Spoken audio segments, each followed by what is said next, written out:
সামাজিক যোগাযোগ মাধ্যমে কম বেশি আমাদের সবারই বিচরণ রয়েছে। আজকের বহুল শেয়ার একটি ভিডিওর কথা মনে করিয়ে দিতে চাই। 7 বছরের একটি বাচ্চা তার বাবার মৃতদেহ হারিয়েছে। শান্তিনাকে জ্বর এসেছিল, তারপরে হঠাৎ করে বুক ব্যথা, হাসপাতালে নেওয়ার আগেই তিনি পৃথিবীর মায়া ছেড়ে চলে গেছেন। এই বাস্তবতা আজ বাংলাদেশের প্রায় সর্বত্র। তবে পরিবর্তিত একটা চিত্র হতে পারত যদি শুধুমাত্র আমরা একটু সচেতন হতাম, আমরা যদি স্বাস্থ্যবিধিগুলো মেনে চলতাম। কারণ এই মুহূর্তে স্বাস্থ্যবিধি মানবার কোনো বিকল্প নেই। এই 7 বছরের কন্যা সন্তান সারা জীবন যে শূন্যতা নিয়ে বড় হবে, সেই শূন্যতার মধ্যে দিয়ে কোনো শিশু আর বড় হোক, এটা আমরা চাই না। তাই সংকটের এই মুহূর্তে কোভিড কিংবা নন কোভিড যে কোনো স্বাস্থ্য জিজ্ঞাসার জন্য দেরি না করে সরাসরি চিকিৎসকের শরণাপন্ন হন। সেই সুযোগ না থাকলে আমরা তো আছি করোনা হেল্প ডেস্ক, যেখানে সরাসরি আপনারা ফোন দিতে পারেন কিংবা লিখে জানাতে পারেন আপনাদের স্বাস্থ্য জিজ্ঞাসার কথা, যার উত্তর দিতে প্রতিদিনের মতো আজও আমাদের সাথে আছেন অধ্যাপক ডাক্তার এস এম মোস্তফা জামান, মেডিসিন ও হৃদরোগ বিশেষজ্ঞ। তিনি কর্মরত রয়েছেন বঙ্গবন্ধু শেখ মুজিব মেডিকেল বিশ্ববিদ্যালয়ে।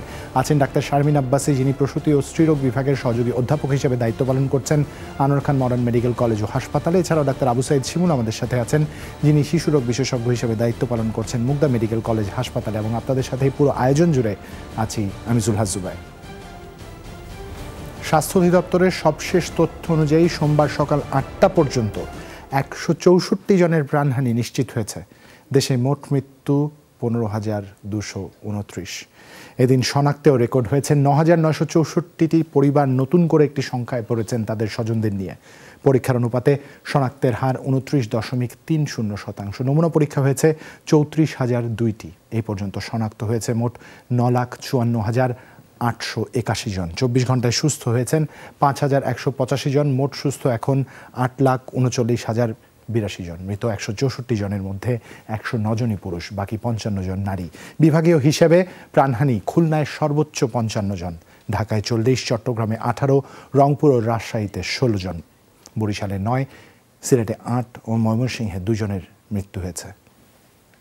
সংকটের যে মাত্রা আমরা দেখছি, তাতে করে এর থেকে নিজেকে নিরাপদ রাখবার সম্পূর্ণ দায়িত্ব কিন্তু আপনার কাছে। কারণ এখন চাইলে অনেক কিছু আমরা করতে পারবো না, চাইলে অনেক কিছু আমরা মানতে পারবো না। তবে যেটা করতে পারি, নিজেকে সুরক্ষিত রাখবার জন্য যা যা করণীয়, চারপাশের পরিবেশটাকে জীবাণুমুক্ত রাখা এবং নিয়মিত বিরতিতে জীবাণুনাশক কিংবা সাবান পানি দিয়ে হাত জীবাণুমুক্ত করে নেওয়া, এই সহজ কাজটুকু তো করতেই পারি। আর মাস্ক পরার অভ্যাস, বাড়ি থেকে প্রয়োজন ছাড়া যাতে বের না হই। জীবিকার তাগিদে অনেককেই দেখছি সামাজিক যোগাযোগ মাধ্যমে অনেক ধরনের ভিডিও ভাইরাল হচ্ছে। তবে সবচেয়ে বড় বিষয়, ক্ষুধার যন্ত্রণায় আপনি হয়তো 3 দিন পার করে দিতে পারবেন, যদিও এটা আমাদের কারো কাছেই কাম্য নয়। তবে বাস্তবতা হচ্ছে শ্বাসকষ্ট নিয়ে হয়তো 3 দিন আপনার স্বজন পার করতে পারবেন না। তাই আপনাদের প্রত্যেকের প্রতি অনুরোধ, বিচক্ষণতার সাথে এই যে আমরা নওগাঁর যে চিত্রটি আজ সামাজিক যোগাযোগ মাধ্যমে ভাইরাল হতে দেখেছি, এই বিষয়টিকে রুখে দিতে পারি আমরা সবাই। আর যারা ফোন দিচ্ছেন তারা অবশ্যই টেলিভিশনের ভলিউমটি কমিয়ে আমাদের ফোন দিবেন, তাতে করে আপনাদের স্বাস্থ্য জিজ্ঞাসা বুঝতে আমাদের সুবিধা হবে। প্রথমে একটু আমরা ডাক্তার আবু সাইদ শিমুলের কাছে যেতে চাই। ডাক্তার আবু সাইদ শিমুল, আপনার কাছে গতকাল বেশ কিছু প্রশ্ন এসেছিল, তার মধ্যে 2-1টি গুরুত্বপূর্ণ প্রশ্ন যে আজ একটু মনে করিয়ে দিব আপনাকে। তা হচ্ছে, একজন দর্শক আমাদের লিখেছেন, মূলত সাব্বির হক, তার ভাগ্নির জন্য, যার বয়স 3 মাস। ওর সমস্যা হলো 7-8 দিন পরপর সে মলত্যাগ করে এবং দুর্গন্ধযুক্ত বায়ু হচ্ছে তার, এবং সাপোজিটরি ব্যবহার করা হয় এবং তার ইউরিন ঠিকমতো হয়, মায়ের দুধ পান করে, লিফম, অমিডন, তিলাফ সিরাপ খাওয়ানো হচ্ছে, কিন্তু কোনো উন্নতি হচ্ছে না। কি করতে পারেন তিনি? এক্ষেত্রে আমাদের পরামর্শ হচ্ছে, যদি এটা একটু দিন বেশি কিছুদিন থাকবে, আমরা বলে থাকি 6 মাস বয়স পর্যন্ত কিছু কিছু বাচ্চা থেকে যায়, সেক্ষেত্রে আসলে খুব বেশি আসলে টেনশন করার কারণে আপনি লিফম যেটা খাওয়াচ্ছিলেন সেটা একটু খাইয়ে যান। এটা 0.5 ml করে দিনে 3 বার একটু টানা 1 মাস 2 মাস খান। সেই সাথে অমিডন যে ড্রপটা খাওয়াচ্ছিলেন সেটা 0.3 ml করে 3 বার খাবেন। কিছু কিছু ক্ষেত্রে দেখা যায় যে গ্রাইপ ওয়াটার দিলে কিছু উন্নতি পাওয়া যায়। আমরা এই অনুষ্ঠানে অনেকবার বলেছি, গ্রাইপ ওয়াটার ডোজটা একটু বলেছি, 1/2 চামচ করে 2 বার, এটা 1 মাস টানা খাওয়াতে পারেন। আর প্রতিবার দুধ খাওয়ানোর সময় যে একটু বার্পিং করেন, দেখবেন যে খুব ভালো। যার কারণে দুধ খাওয়ার সময় যে আমরা হা করে বাচ্চারা, আশপাশ থেকে যে বায়ুটা, বাতাস, তার জন্য এটা হয়। এটা আমরা বড়দের যেরকম অ্যাসিডিটি হয় সেরকম না, কিন্তু এটা নিয়ে ভাববেন না। এটা ওর পেটে বড় ধরনের কোনো ক্ষতি হয়নি। এই কয়েক মাসের মধ্যে এটা নিজে নিজে কিন্তু ঠিক হয়ে যাবে। মায়ের খাওয়া দাওয়ার কিন্তু বিধি নিষেধ নেই, মা সবকিছুই খেতে পারে। ধন্যবাদ আপনাকে ডাক্তার আবু সাঈদ শিমুল। ডাক্তার শারমিন আব্বাসী, গত বেশ কিছুদিন ধরেই কিন্তু ঋতু আলমের ফলো আপ আমরা পাচ্ছিলাম এবং তাকে ফিডব্যাক দেওয়ার চেষ্টা করেছি। একটু মনে করে দিতে চাই, মেহেরপুর থেকে তিনি আমাদের লিখছেন 17 সপ্তাহের অন্তঃসত্ত্বা, বেশ কিছু টেস্ট করা হয়েছিল, গতকাল তাকে সর্বোচ্চ কিন্তু বলা হয়েছে কোভিড টেস্ট করবার জন্য, যার রিপোর্ট তিনি আমাদের জানাচ্ছেন যে কোভিড টেস্ট করেছেন তিনি, কোভিড পজিটিভ এসছে। এখন তিনি কি করবে জানতে চেয়েছেন। প্রথমে ডাক্তার শারমিন আব্বাসীর কাছে যেতে চাই, তারপর প্রফেসর মোস্তফা জামানের ফিডব্যাকটা আমরা একটু নিব। তাকে স্থানীয় চিকিৎসক যে ওষুধগুলো দিয়েছেন, ট্যাবলেট সেফলাক্যাভ 250 সকালে এবং রাতে একটি করে, ট্যাবলেট নাপা, এফোডিয়া, ডেক্সিল্যান্ড, অ্যাস্টাগ্যান, মোনাস্টেন, এবং এই ওষুধগুলো ঠিক আছে কিনা জানতে চেয়েছেন। করণীয় কি জানতে চেয়েছেন। কোভিড টেস্ট পজিটিভ জানিয়েছেন আমাদের। HSCRP 10, CRP 39.9, D dimer 2.31, ferritin test করা সম্ভব হয়নি, RBS 4.6, HBS AG ICT negative. প্রথমে একটু ডাক্তার শারমিন আব্বাসীর কাছে যেতে চাই, তারপর প্রফেসর মোস্তফা জামানের কাছ থেকে আমরা সংযোজন নিব। ধন্যবাদ সুবাইর। আমি আসলে মনে করি সুবাইর এই ধরনের প্রশ্নগুলো ফেস করতে পারছি করোনা হেল্প ডেস্ক এর মাধ্যমে, এটি আসলে আমি বলবো করোনা হেল্প ডেস্ক এর একটি বাড়তি পাওয়া বা বড় পাওয়া। কারণ আমাদের এই আয়োজনটির মাধ্যমে কিন্তু দেখুন যে আমাদের পেশেন্টকে আমরা গাইড করতে পেরেছি, কোভিড টেস্ট তিনি করলেন এবং তারপরে তিনি কোভিড পজিটিভ আসলেন এবং এখন আমরা তার সাথে লেগে আছি এবং আমাদের ধারণা যেটি যে সুন্দরভাবেই আসলে এই 14 দিনের টাইমটি হয়তো আমরা তাকে পার করিয়ে নিতে পারবো যদি আল্লাহর অশেষ রহমত থাকে। এক্ষেত্রে আসলে আমি একটু এখনকার সিনারিও বলতে চাই যে কোভিড পজিটিভ উইথ প্রেগনেন্সি আমি এখন প্রচুর রোগী পাচ্ছি। এই রোগীদের আমরা ম্যাক্সিমামই কিন্তু এই মুহূর্তে আসলে বাসায় রেখে চিকিৎসা দেওয়ার যে প্রসঙ্গটি রয়েছে সেখানে আমরা প্রায়োরিটি দিচ্ছি এবং রোগীরা কিন্তু খুব সুন্দরভাবে নিতে পারছেন। কিন্তু এক্ষেত্রে খুব সুস্পষ্টভাবে বলা আছে যে যেই জায়গাগুলোতে ফলো আপ আমাদের পারফেক্টলি করতে হবে সেই ফলো আপ গুলো আমরা এখন ঠিক মতো করতে পারবো কিনা যারা বাসায় আছি। যেমন ধরুন তার নিয়মিত বিরতিতে টেম্পারেচারটা চেক আপ করা, তার ব্লাড প্রেশার দেখা, তার পালস দেখা, তার অক্সিজেন স্যাচুরেশন দেখা। যদি আমরা মনে করি যে আমাদের ওরকম লোকবল আছে আমাকে হেল্প করার মতো, আমার পাশে থাকার মতো, কারণ প্রেগনেন্সি ইটসেলফই একটা হচ্ছে আমরা বলবো যে একটু উইকনেস এর জায়গা, আমাদের রোগীগুলো একটু নড়বড়ে থাকে, তার মধ্যে কোভিড যুক্ত হলে মানসিক এবং শারীরিক ভাবে এখানে একটা বড় সাপোর্ট দরকার হয়। যদি বাসায় সেটি পূর্ণাঙ্গভাবে নিতে পারেন, ফলো আপ করতে পারেন, তাহলে আমরা মনে করি যে মেডিসিন বিশেষজ্ঞ যারা আছেন তাদের সাথে কনসালটেশন নিয়ে মেডিসিনের যে পার্টটুকু অর্থাৎ করোনার ম্যানেজমেন্টের যে পার্টটুকু, যে ওষুধগুলো শুরু করতে হয়, ডি ডাইমার যেহেতু বেশি, এখানে কিছু অ্যান্টিকোয়াগুলেন্ট ইনজেকশনও আমার মনে হয় যে তার জন্য শুরু করতে হবে এবং আমরা এই ধরনের ডি ডাইমার লেভেল পেলে কিন্তু শুরুও করি।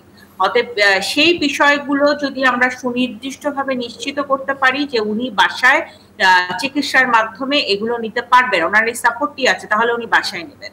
বাহ, চমৎকার। আমরা তাহলে একটু প্রফেসর মোস্তফা জামানের কাছে যে পূর্ণাঙ্গ একটু ফিডব্যাকটা নেই, তবে তার আগে একজন দর্শক আছেন আমাদের সাথে, দর্শকের ফোনটি আমরা নিতে চাই। দর্শক, আপনার নাম এবং বয়স বলে কোথা থেকে ফোন দিয়েছেন জানিয়ে প্রশ্ন করুন। অবশ্যই টেলিভিশনের ভলিউমটি কমিয়ে দিবেন। আমি করিম, ঢাকা থেকে বলছিলাম। জি করিম সাহেব বলুন। জুবাইর ভাই ভালো আছেন? জি আলহামদুলিল্লাহ। আপনার উপস্থাপনা আলহামদুলিল্লাহ খুবই ভালো লাগে আমাদেরকে, কৃতজ্ঞতা। আমি জামান স্যারের কাছে প্রশ্ন করতে চাচ্ছিলাম। নিশ্চয়ই। জি, আমি স্যারের কাছে জানতে চাচ্ছিলাম, আমার প্রেসার আছে, প্রেসার নরমালি থাকে, ওস্তাটিল 50+ খাচ্ছি। আচ্ছা। আর আমার কোলেস্টেরল আছে, রসুবা 10 খাচ্ছি। রসুবা 10 খাচ্ছেন? হ্যাঁ। আর আমার ডায়াবেটিস নিয়ন্ত্রণে আছে, খাবার পরে 6.5 থাকে। আচ্ছা। হ্যাঁ, এখন খাবার পরে 6.5? জি জি। বাহ, চমৎকার। এখন আমি কি মডার্না টিকা দিতে পারবো? মডার্না টিকা দিতে পারবেন কিনা? আপনি পেশায় কি করেন? জি, আমি চাকরি করি। চাকরি করেন। রেজিস্ট্রেশন সম্পন্ন হয়েছে আপনার আগেই? জি জি জি জি। চমৎকার। প্রফেসর মোস্তফা জামান। জি ধন্যবাদ। আসলে আপনি যে সিনারিও বললেন, ক্লিনিক্যাল সিনারিও, তাতে করে দেখা যাচ্ছে আপনি সব দিকেই ভালো আছেন, যদিও আপনার ওষুধের মাধ্যমে উচ্চ রক্তচাপ, ডায়াবেটিস সব নিয়ন্ত্রণে আছেন, এমনকি রক্তের কোলেস্ট্রল সেই জন্য ওষুধ খাচ্ছেন, সব দিকেই ভালো আছেন। সুতরাং টিকা নিতে কোনো সমস্যা নেই, সেটি যেই টিকাটি আপনি পান না কেন সব টিকাই কিন্তু কার্যকর আপনার জন্য, এবং আপনার জন্যই বেশি দরকার টিকা নেওয়া যাদের আপনাদের মতো কোমরবিড কন্ডিশন আছে, অর্থাৎ যাদের উচ্চ রক্তচাপ, ডায়াবেটিস, অ্যাজমা, এরকম কিডনির সমস্যা, সবকিছু যাদের সমস্যা থাকে কোনো না কোনো, তাদের জন্য টিকা নেওয়া খুবই গুরুত্বপূর্ণ। এবং আপনি যে বিশেষ টিকাটির নাম বলছেন সেটা যদি আপনি পেতে পারেন তাও আপনি নিতে পারেন, তাতে কোনো অসুবিধার কোনো কারণ নেই।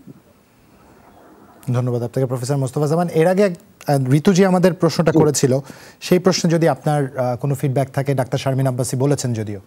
জি, আমরা শারমিন আব্বাসী আমি ছোট্ট করে একটু বলতে চাই, আমরা গতকালও বলেছি যে যেহেতু সময়টি কোভিড কাল, প্রেগনেন্সির সময়, আমরা জানি যে প্রেগনেন্সি ইটসেলফ একটি প্রোকোয়াগুলেন্ট কন্ডিশন, অর্থাৎ এমনিতেই রক্ত জমাট বাঁধার একটি টেন্ডেন্সি থাকে, সেটি first trimester, second trimester, third ট্রাইমাস্টারে বিভিন্ন সময় হতে পারে এবং বিভিন্ন সময় কিন্তু ডি ডাইমারের মতো প্লেটলেট কাউন্ট সহ অনেক সময় ফিব্রিনোজেন টেস্ট করে থাকি যে এই যে তার যে ডি ডাইমার বাড়ছে তার সাথে কোভিডের কোনো সম্পর্ক আছে নাকি তার স্বাভাবিক যে ফিজিওলজিক্যাল যে তার রক্ত জমাট বাঁধার যে টেন্ডেন্সি সেটি কিনা।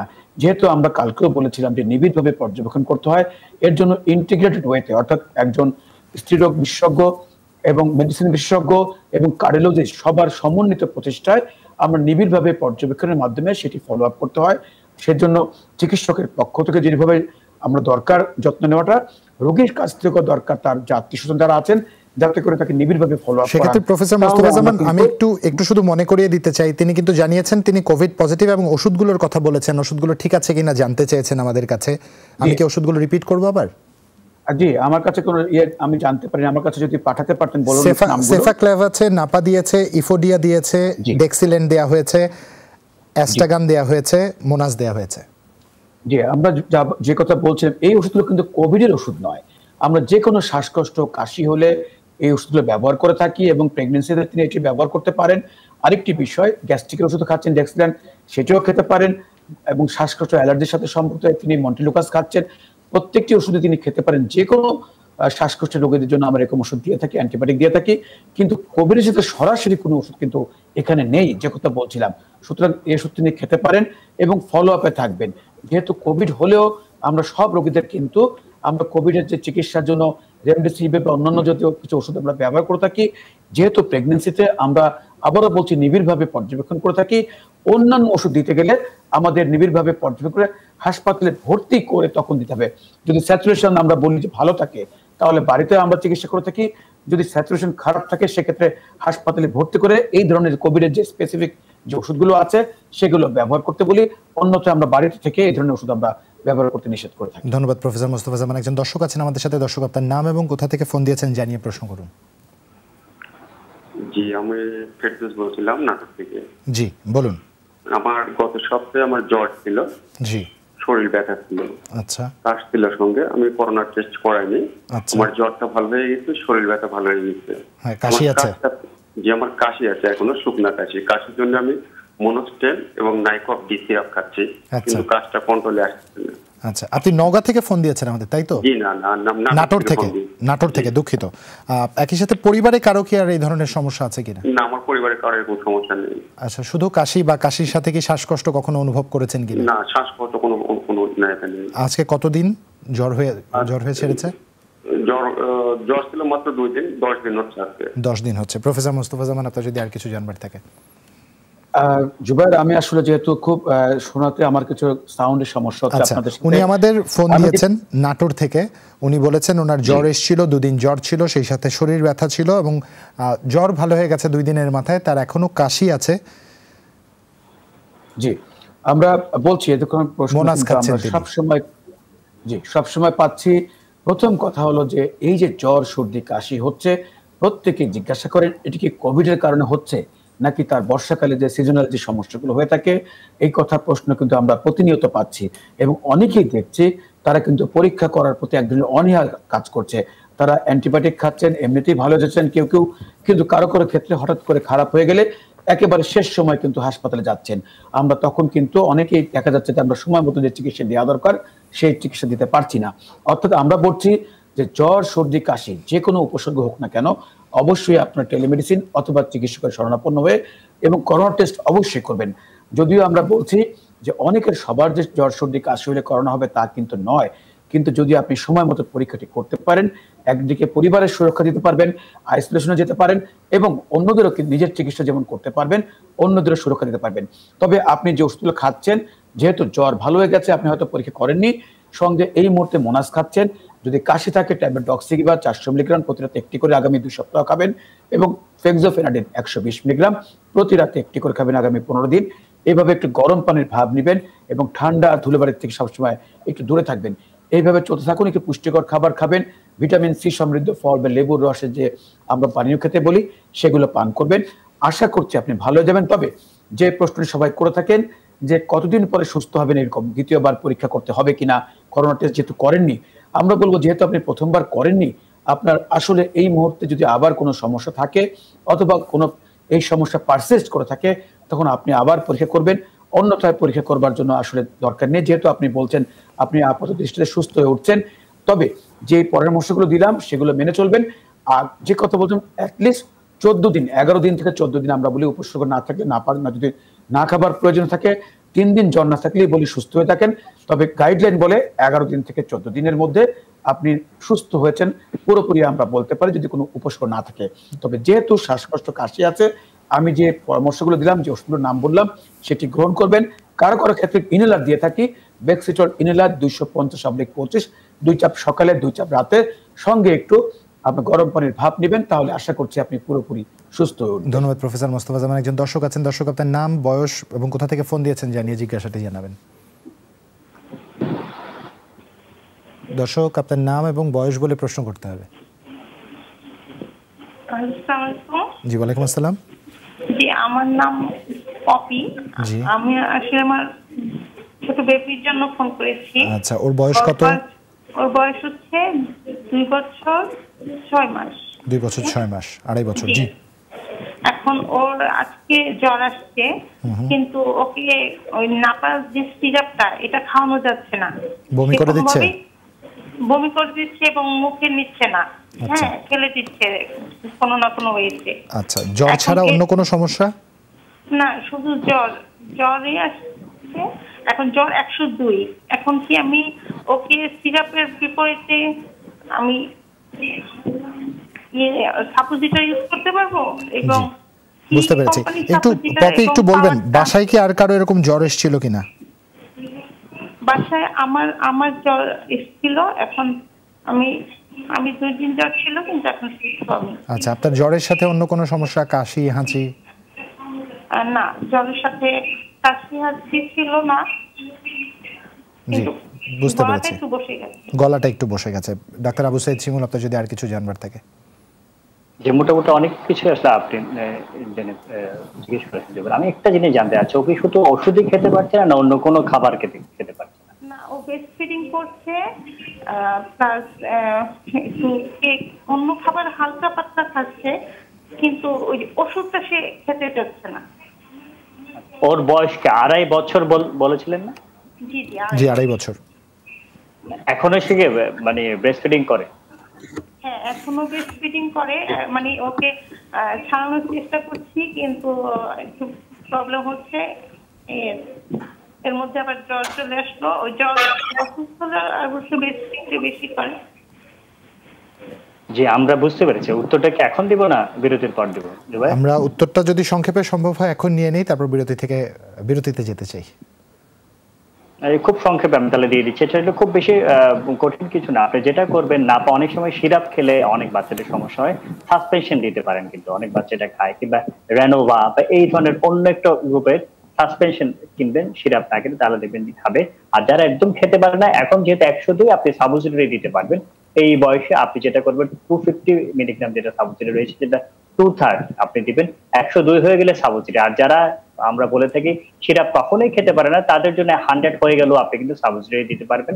4 থেকে 6 ঘন্টা গ্যাপে এই ওষুধ বা এই সাবুজিটরি আপনি দিলে কোনো ক্ষতি হবে না। কুসুম গরম পানি দিয়ে সারা শরীরটা একটু মুছিয়ে দেন, আর তরল জাতীয় খাবার একটু বেশি করে খাওয়ান, ইনশাআল্লাহ আপনার বাচ্চা ঠিক হয়ে যাবে। ধন্যবাদ ডাক্তার আবু সাইদ শিমুল। এর সাথে একটা বিরতিতে যেতে চাই, আমরা ফিরছি এক্ষুনি, সাথেই থাকুন।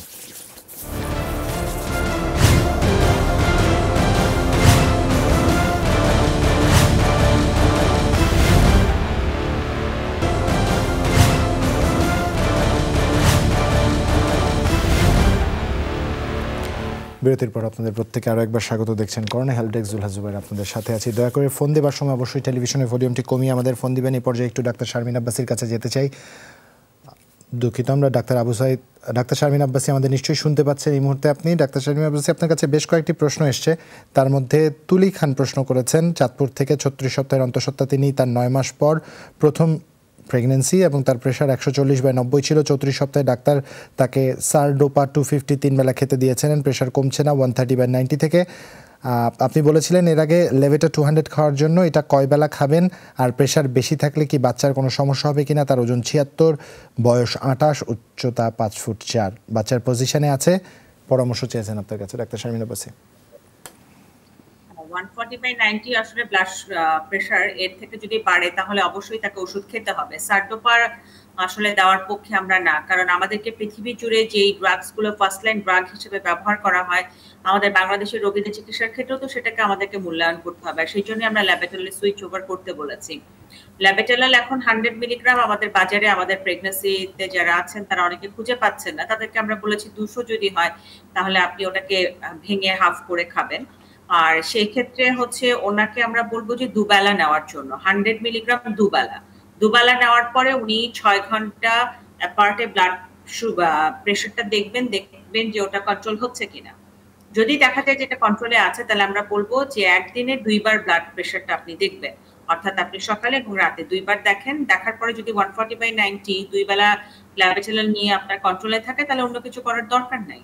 আর যদি কন্ট্রোল না হয় তখন আমরা ডোজ বাড়াবো, তখন 3 বেলা দিব। 3 বেলাও যদি না হয় 6 আওয়ারলি দেওয়া যায়, অর্থাৎ 6 ঘন্টা পর পর হাইয়েস্ট আমরা ল্যাবেটেলাল দিতে পারি। ল্যাবেটেলাল যদি কন্ট্রোল না হয় তখন হয়তো অন্য কোনো ড্রাগস আমরা ইউজ করবো। আমি একটু সারডোপা থেকে ওনাকে বেরোতে বলবো, কারণ এটার অনেকগুলো এফেক্ট আছে যেটা পরবর্তীতে আমাদের প্রেগনেন্ট উইমেনদের জন্য খারাপ একটি অবস্থা তৈরি করে।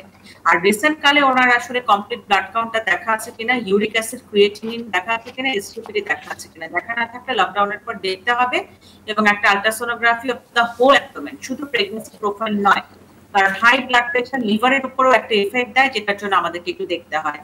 উনি নিজেই প্রশ্ন করেছেন বাচ্চার জন্য কোনো খারাপ এফেক্ট আছে কিনা, নিজেই বুঝতে পারছেন ব্লাড প্রেশার যদি বেশি হয় বাচ্চার ওজন বাড়বে না, বাচ্চার লো গ্রোথ হবে, বাচ্চা হচ্ছে যে বয়সে যে স্টেজে থাকার কথা সেখানে থাকবে না, তার শ্বাসকষ্ট হবে, জন্মের পরেও সমস্যা হতে পারে, প্রিম্যাচুর ডেলিভারি হতে পারে।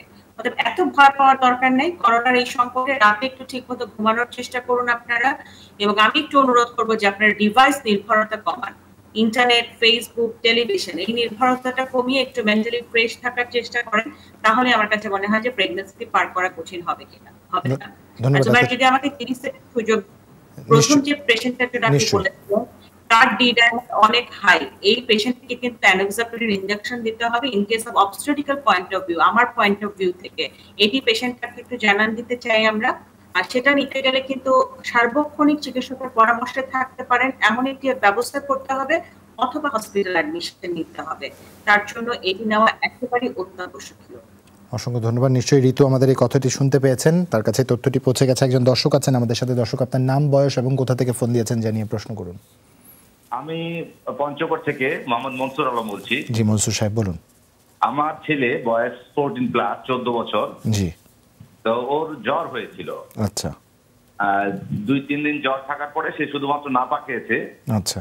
নাপা এক্সটেন্ড খেয়েছে, তো জ্বর চলে গেছে আল্লাহর রহমতে। তো এখন তার সে খাবারের টেস্ট পাচ্ছে না, মানে খাবারের যে স্বাদ থাকে এই স্বাদটা সে লস করছে, মানে স্বাদ পাচ্ছে না। আজ কদিন হলো তার জ্বর সেরেছে? আর জ্বরের সময় তার তীব্র মাথা ব্যথা ছিল। আচ্ছা। তার কপালের মাঝখানটা এবং কপালের দুই পাশে তার তীব্র মাথা ব্যথা ছিল। আচ্ছা। জ্বর ছিল তার 2 দিন। 2 দিন। আচ্ছা। পরিবারে আর কারো এরকম জ্বর এসছে? পরিবারে তার কিছুদিন আগে আমার মেয়ে 4 বছর বয়স, ওর জ্বর ছিল আর কাশিও ছিল। তো জ্বর খুব কম ছিল, তবে ওর কাশিটা ছিল আবার অনেক বেশি। সে এখন সুস্থ? হ্যাঁ সুস্থ, তবে কাশটা পুরোপুরি যায়নি, তবে তার স্বাভাবিক খাওয়া দাওয়া এগুলো সব ঠিক আছে। আচ্ছা। আপনার ছেলে মেয়ে দুজনের কারো কি অ্যালার্জির সমস্যা আছে কিনা? না, সমস্যা নেই। ডাক্তার আবু সাইদ শিমুল। জি। যেটা ছেলের আসলে স্ট্রোক রেগুলার পাশে আসে সকালে যে সে মালতে করেছে। জি জি। আচ্ছা, পেটে ব্যথা বা বমি বমি ভাব এই ধরনের কিছু কি বলে সে? না, ছেলে ছিল না, কিন্তু মেয়ে ওই খেলে বমি করতো। ছেলের শুধু জ্বর ছিল। হ্যালো। জি, আমরা বুঝতে পেরেছি। ডাক্তার আবু সাইদ শিমুল নিশ্চয়ই আপনার প্রশ্নটির উত্তর দিবেন। তার সাথে আমাদের সংযোগটি বিচ্ছিন্ন হয়েছে, তবে পঞ্চগড় থেকে আমাদের ফোন দেওয়ার জন্য অসংখ্য ধন্যবাদ। ডাক্তার আবু সাইদ শিমুল আমাদের সাথে যুক্ত হওয়া মাত্রই আমরা প্রশ্নটির উত্তর দিব। তার আগে একটু ডাক্তার আবু সাইদ শিমুল, আপনি কি শুনতে পাচ্ছেন আমাকে? জি জি, আমি শুনতে পাচ্ছি। জি, আমরা তাহলে উত্তরটি দিয়ে দিই। জি, সেটা হচ্ছে আসলে এই সময়ে যেহেতু একটু স্বাদ পাচ্ছেন না বলছেন, আবার বলছেন পরিবারের অন্য কেউ জ্বর ছিল আপনার ছোট বাচ্চারও, সেক্ষেত্রে এখন তো আমরা জানি যে করোনা শুধুমাত্র ঢাকা শহরে বা শহরগুলিতেই সীমাবদ্ধ নয়, বাইরেও ছড়িয়ে পড়েছে। একটু যদি সবটা সুযোগ থাকে করোনা টেস্ট এই ক্ষেত্রে করিয়ে নেওয়া ভালো। যদি সেটা সুযোগ না থাকে আমরা বলবো অবজারভেশনে রাখেন। তার অন্তত যদি পালস অক্সিমিটার বাসায় থাকে একটু দেখেন অন্যান্য সিমটম গুলো হচ্ছে কিনা, বিশেষ করে সর্দি, কাশি বা শ্বাসকষ্ট টাইপের কোনো সমস্যা হচ্ছে কিনা সেটা একটু দেখবেন। এই মুহূর্তে যেটা করবেন একটু আমরা বলে পানির একটা তরল জাতীয় খাবার একটু বেশি দিবেন, বা আচার, চকলেট, চিপস, জুস বা ভারী একটা সহজ পাচ্য খাবারগুলি দিবেন, দুষ্পাচ্য খাবার খাওয়াবেন না। বাইরে যে খাবার এই বয়সে খেতে চাই 14 বছর বয়সে সেটা থেকে একটু সে দূরে থাকবে। এখন আপনি জিঙ্ক ট্যাবলেট পাওয়া যায় 20 মিলিগ্রামের, সেটা একটা করে প্রতিদিন 10 দিন দিতে পারেন। সেই সাথে মোটিগার্ড এই ট্যাবলেটটা 10 মিলিগ্রামের একটা করে আপনি 3 বার, এটাও 10 দিন দেন। অনেক সময় হয় কি জ্বরের পরে অনেকের ক্ষেত্রে আসলে ছোট বাচ্চা বুঝতে পারেন অ্যাসিডিটির একটা সম্ভাবনা থাকে, রুচির একটু কমে যায়, এটা আমাদের বড়দেরও কমে যায়। আসলে এ নিয়ে টেনশন করবেন না, 10-15 দিনের মধ্যে এটা ভালো হয়ে যাবে। এই সময়টা যে অ্যাসিডিটি হয় এমন কিছু খাবেন না, আর যে দুটো ওষুধ দিলাম সেটা একটু গ্রহণ করুন, ইনশাআল্লাহ দেখবেন যে কয়েকদিনের মধ্যে তার রুচিটা আবার স্বাভাবিকভাবে ফিরে এসেছে। ধন্যবাদ ডাক্তার আবু সাইদ সুমন। ডাক্তার শারমিন আব্বাসী, সংক্ষেপে একটি উত্তর জানতে চাই আপনার কাছ থেকে। শামসুল আলম সুমন প্রশ্ন করেছেন তার স্ত্রীর জন্য, যার বয়স 25 বছর, উচ্চ রক্তচাপ, ডায়াবেটিস নেই, এখন 4 মাসের অন্তঃসত্ত্বা তিনি, কিন্তু শ্বাসকষ্ট আছে। গর্ভধারণের পূর্বে ট্যাবলেট ডক্সোফিল 200 মিলিগ্রাম, মোনাস 10 মিলিগ্রাম খেত, কিন্তু এগুলো চালিয়ে যেতে পারবে কিনা প্রশ্ন করেছেন। ট্যাবলেট মোনাস 10 এবং ডক্সোফিল কি গর্ভাবস্থায় নিরাপদ কিনা? হ্যাঁ জুবাইর, এটি একটু সুন্দর প্রশ্ন করেছেন। আমরা আসলে এখানে এনকারেজ করি মোনাস ট্যাবলেটটি খাওয়ার জন্য, দরকার হলে ইনহেলার নেওয়ার জন্য। এই দুটো জিনিসকে আসলে আমরা খুব প্রায়োরিটি বেসিসে প্রেগন্যান্সিতে ব্যবহার করতে বলি, আর যাদের অ্যালার্জির সমস্যা হচ্ছে তাদের জন্য আমরা ফেক্সোফেনাডিন বলি। আমি মনে করি এই 3টা ওষুধের মধ্যে যদি উনি আবদ্ধ থাকেন এবং উনি যদি প্রয়োজন অনুযায়ী ইনহেলার বা নেবুলাইজেশন নেন, এবং যেই নিয়মগুলো আমাদেরকে প্রতিদিন অধ্যাপক মোস্তফা জামান জানিয়ে দেন যে যাদের এরকম অ্যালার্জিগত প্রবলেম আছে তারা আসলে কি কি করবেন, সেই জায়গাগুলো যদি খেয়াল করেন তাহলে আসলে খুব একটা সমস্যায় পড়ার কোনো কারণ নেই। ধন্যবাদ আপনাকে ডাক্তার শারমিন আব্বাসী। মুরাদ চৌধুরী একটি প্রশ্ন করেছেন, সমস্যা শুরু 28/6/21-এ, সর্দি, পরে শরীর ব্যথা, জ্বর, কাশি, ওষুধ অ্যাজিথ 500 6টা খাওয়া হয়েছে, মোট 7টা খাওয়ার ইচ্ছে ছিল, নাপা ইচ্ছে আছে তার লিখেছেন। নাপা 500 মিলিগ্রাম 3 বেলা খাচ্ছে, মোনাস খাচ্ছেন ডেলি একটা করে, রুফা 10 খাচ্ছেন একটা করে, 3 দিন খেয়ে এখন বন্ধ আছে, শরীরে ব্যথা কমে গেছে, জ্বর নেই, সর্দি নেই, নাকে গন্ধ কমে আসছে, এখন শুধু হালকা কাশি আছে। ভালো উপদেশ আশা করছেন প্রফেসর মোস্তফা জামান আপনার কাছ থেকে, এবং খাওয়ার রুচিও ঠিক আছে, বয়স তার 46। এই উত্তরটি আমরা দিতে চাই, তবে তার আগে আরেকজন দর্শক আছেন, প্রশ্নটি আমরা নিয়ে নিতে চাই। দর্শক, আপনার নাম, বয়স এবং কোথা থেকে ফোন দিয়েছেন জানিয়ে জিজ্ঞাসাটি জানান। জি, আমার নাম কামরুজ্জামান, আমি নোয়াখালী চৌমনি থেকে বলছি। জি কামরুজ্জামান ভাই, কেমন আছেন? জি ভালো আছি, আসসালামু আলাইকুম আপনাদের সবাইকে। জি, একটু টেলিভিশনের ভলিউমটি ভাই কমাতে হবে। জি জি, আমার স্ত্রীর বয়স হলো 43 বছর। জি জি, উনি বর্তমানে 8 মাসের অন্তঃসত্ত্বা। ওনার টয়লেটটা ঠিক মতো হচ্ছে না, আজকে 5 মাস আমি ডুরালাক্স প্রতিদিন 3টা করে খাওয়াচ্ছি। আচ্ছা জি, আর ওর শুধু পেটের ব্যথা, শুধু পেটে ব্যথা করে। আচ্ছা, পেটে কি কোনো একটি নির্দিষ্ট পাশে ব্যথা করে এরকম, নাকি পুরো পেট জুড়ে ব্যথা? তল পেটে ব্যথা করে, তল পেটে ব্যথা করে। আচ্ছা, জি, আগে সিজার বেবি। এর আগে সন্তান কয়জন আপনার? আমার ডায়াবেটিস আছে। আচ্ছা, এর আগে সন্তান কয়জন? আমার 3 সন্তান, প্রথম সন্তান নরমাল, দ্বিতীয় আর পরবর্তী 2 সন্তান সিজারে, আর অ্যাক্সিডেন্টলি এটা হয়ে গেছে, আমরা রেখে দিচ্ছি। জি, বুঝতে পেরেছি। একটু জানতে চাচ্ছি ডাক্তার শারমিন আব্বাসীর কাছ থেকে যদি ওনার আর কিছু জানবার থাকে।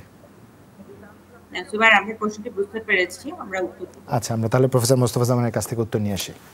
আমরা কি উত্তরটি এখন নিব? আমরা এখন উত্তরটা নিয়ে নিই, যদি প্রফেসর মোস্তফা জামান সংক্ষেপে দেওয়া যায়, নতুবা আমরা বিরতি থেকে ফিরে আসতেই হবে। বিরতির পরেই আসি। দর্শক, ছোট একটা বিরতির উপরে দেখা হচ্ছে, সাথেই থাকুন।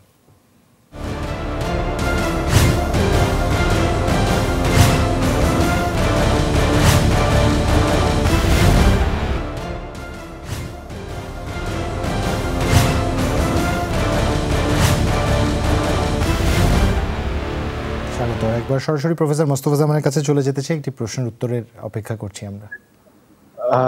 ধন্যবাদ জুবাইর। আসলে আমি প্রশ্ন উত্তর দেওয়ার আগে 2টি অবজারভেশন বা পর্যবেক্ষণ বলছি। একটি হলো, আমরা দেখেন যে অনেক মানুষ কিন্তু প্রশ্ন করছে জ্বর, সর্দি, কাশি এই ধরনের সমস্যা নিয়ে, কিন্তু বেশিরভাগই কিন্তু করোনার যে কোভিড টেস্ট সেটি করছে না।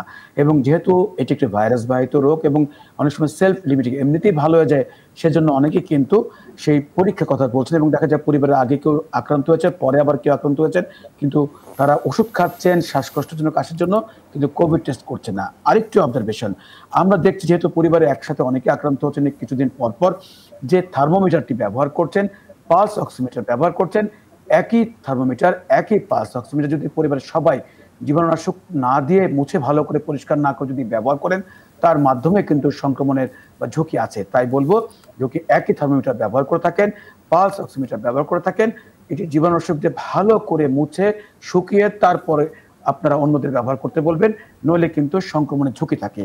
আমরা মুরাদ চৌধুরীর প্রশ্নের উত্তর দিয়েছি, তিনি সব ওষুধ খেয়েছেন, যেসব ওষুধ আমরা দিয়ে থাকি ঠান্ডা কাশি থাকলে, শুধুমাত্র তার যেহেতু নাকের বন্ধ হয়ে আসছে, সেটি তিনি যেহেতু রূপা নামে একটি অ্যান্টিহিস্টামিন খাচ্ছেন, তার কারণে যদি বেশি ডোজ পড়ে যায় অনেক সময় নাক বন্ধ হয়ে যায়, সেজন্য আমরা বলি গরম পানির ভাপ নিলে অনেকটা উপকার পাওয়া যায়।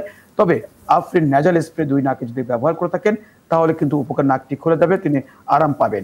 আরেকটি বিষয় বলছি যে তিনি যদি কাশি তার ভালো না হয়, যে ওষুধ খাচ্ছেন তার সঙ্গে ট্যাবলেট ট্রিকোডিন 10 মিলিগ্রাম প্রতি রাতে একটি করে তিনি 5 থেকে 7 দিন খাবেন ভরা পেটে, তাহলে তার কাশিটি আরেকটু ভালো হবে। এর সঙ্গে বেক্সিটল ইনহেলার এই যে 250/25 যদি এটি 2 চাপ সকালে 2 চাপ রাতে ব্যবহার করে থাকেন, যে কদিন তার কাশি থাকে আপাতত, পরবর্তীতে আমরা আস্তে আস্তে বন্ধ করে দিব। অন্যান্য ওষুধগুলো যে কদিন আছেন 5 থেকে 7 দিন, ঊর্ধ্বে আমরা 15 দিন ব্যবহার করব, আস্তে আস্তে সমস্ত ওষুধ বন্ধ করে দেবো।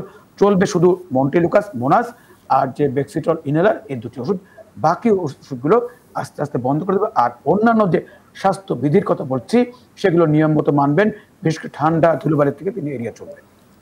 ধন্যবাদ প্রফেসর মোস্তফা জামান। ডাক্তার শারমিন আব্বাসী, কামরুজ্জামান সাহেবের প্রশ্নের উত্তর।